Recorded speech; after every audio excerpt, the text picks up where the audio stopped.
Halo, selamat siang. Oke, hari ini kita sudah ke hari yang keenam ya.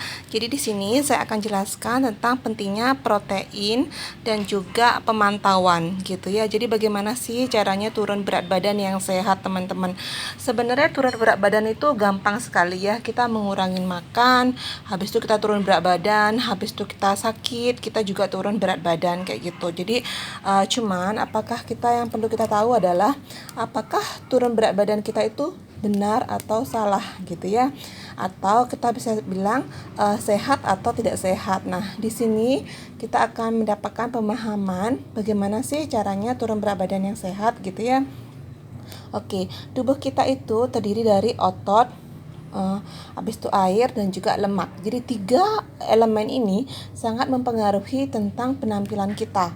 Nah, kalau seandainya kita itu mengurangi makan nih, habis itu kita karena kita lagi diet, kita nggak mau makan nasi, kita skip makan malam, kita nggak mau makan yang lain-lain kayak gitu ya, maka yang terjadi adalah teman-teman, otot kita otomatis akan turun, gitu kan, karena kekurangan protein. Nah, jika saat otot ini turun, begitu ya, habis itu ini termasuk penurunan tidak sehat. Ciri-ciri penurunan tidak sehat itu adalah apa? Teman-teman akan merasa lemas, itu yang pertama. Yang kedua, teman-teman tidak bisa melakukannya dalam jangka waktu yang panjang. Teman-teman merasa sangat tersiksa karena teman-teman kelaparan gitu ya. Dan teman-teman kehilangan daya tahan tubuh atau energi teman-teman menjadi sangat lemah gitu. Jadi ini sangat tidak disarankan untuk teman-teman yang ingin turun berat badan secara permanen. Nah, sekarang kita lihat turun berat badan yang sehat itu adalah turun berat badan di mana kita itu tetap mempertahankan otot ya, habis itu mencukupi airnya, kebutuhan air kita harus pahami dulu ya. Di hari sebelumnya, di hari kedua kalau nggak salah itu dijelaskan mengenai berapa kebutuhan air kita. Nah, teman-teman juga harus tahu berapa lemak ideal teman-teman itu saat dilakukan penimbangan gitu. Jadi yang harus teman-teman turunkan di sini adalah bukan otot, bukan air, tetapi hanya lemak saja. Kayak gitu ya. Jadi di sini kita bayangkan tubuh kita itu seperti mobil, di mana mobil itu otot itu adalah mesinnya, air itu adalah bensinnya, dan lemak ini adalah penumpangnya.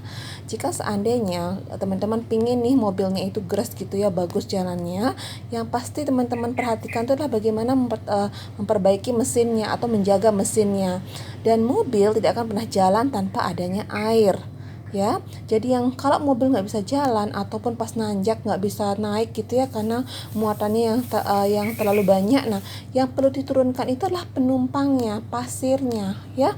Jadi bukan mesinnya yang diturunkan. Jadi teman-teman di sini paham ya bahwa jika seandainya tubuh kita itu ingin turun berat badan, yang turun itu adalah lemaknya. Itu yang kita bilang baru namanya sehat. Apa yang terjadi kalau seandainya nih otot saya bagus saat saya turun berat badan, habis itu air saya bagus dan lemak saya turun gitu ya. Yang terjadi adalah teman-teman akan merasa lebih fit, lebih sehat, lebih berstamina, dan pastinya akan hasilnya lebih permanen. Cara yang terbaik itu adalah dengan memberikan nutrisi yang cukup. Pilihlah makanan, teman-teman, makan makanan yang rendah kalori, rendah lemak, tetapi memiliki nutrisi yang bagus, di mana nutrisi itu untuk memenuhi kebutuhan otot kita, di mana dia kaya dengan protein ya. Habis itu teman-teman harus cukupin airnya. Kita sudah tahu shake itu 2 sendok shake dengan 1 sendok protein itu sangat cukup sekali buat teman-teman untuk memperbaiki masa otot teman-teman di pagi hari. Habis itu di sore hari untuk cemilan teman-teman juga. Tambah lagi dengan meal plan yang sudah diberikan sama para coachnya. Jadi yakin sekali bahwa penurunan berat badan kita adalah penurunan berat badan yang sehat, di mana kita tetap kenyang, air kita terpenuhi, otot kita terjaga, lemak kita turun. Ya teman-teman, penting sekali memperbaiki pencernaan dalam tubuh teman-teman.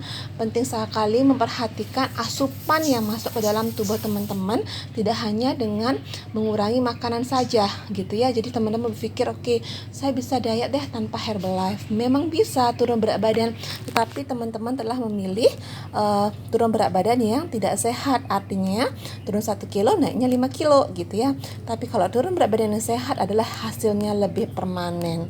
Itu ya teman-teman, jadi sudah mulai paham ya kenapa kita perlu shake, kenapa kita perlu nutrition, kenapa kita perlu edukasi, kenapa kita perlu mempertahankan otot, menaikkan air dan hanya menurunkan lemak, dan kenapa kita perlu tahu berapa sih lemak ideal kita. Jadi sekali lagi, jangan hanya terfokus pada berat badan, tapi terfokuslah pada persentase lemak, persentase otot, dan persentase air. Terima kasih, itu edukasi dari saya, semoga bermanfaat. Bye.